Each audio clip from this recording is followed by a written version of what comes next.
देखिए, आज आज़ादी के बाद सबसे बड़ा दिन है महिलाओं के लिए।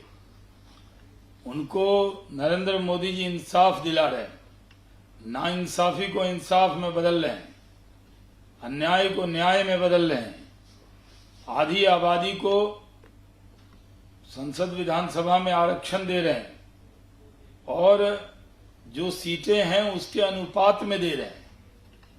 यानी जितनी सीटें हैं वो रहेंगी, 33% बढ़ जाएगी। ये बेहतरीन बिल है।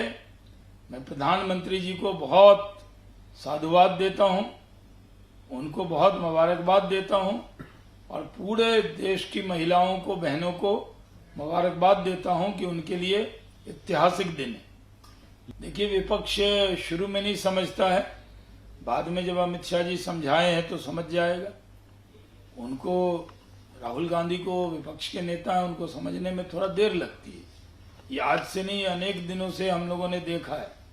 लेकिन आधी आबादी को न्याय देना, उसमें कोई व्यवधान पैदा न करे। डिलिमिटेशन में एक चीजें तो है कि वो सीटें अनुपात से बढ़ रही है, तो किसी राज्य को कोई घाटा होने वाला नहीं है।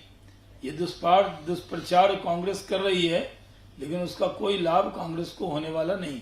देखिए, तेजस्वी यादव जी का ये कहना कि सम्राट चौधरी उनके पिताजी के पाठशाला में पढ़े हैं, तो उनको एहसास होना चाहिए पिताजी की पाठशाला में जंगल राज कायम करने वाले जो अपराधी थे वो पले थे।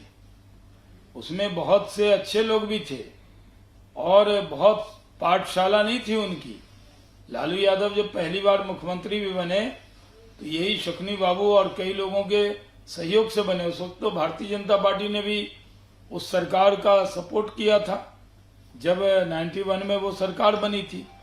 तो ये कहना कि उनके पाठशाला में तो जिन लोगों ने जंगल राज स्थापित किया वो उनके साथ थे, और जिन्होंने बगावत की जंगल राज के खिलाफ, उसमें नीतीश कुमार जी, उसमें सुखनी चौधरी जी, ऐसे बहुत वरिष्ठ लोग थे, जॉर्ज फर्नांडिस साहब, ये सब लोगों ने उस जंगल राज के विरोध में पार्टी बनाई जो समता पार्टी बनी, और उसमें शकुनी बाबू थे, सम्राट चौधरी जी उसमें काम करते थे।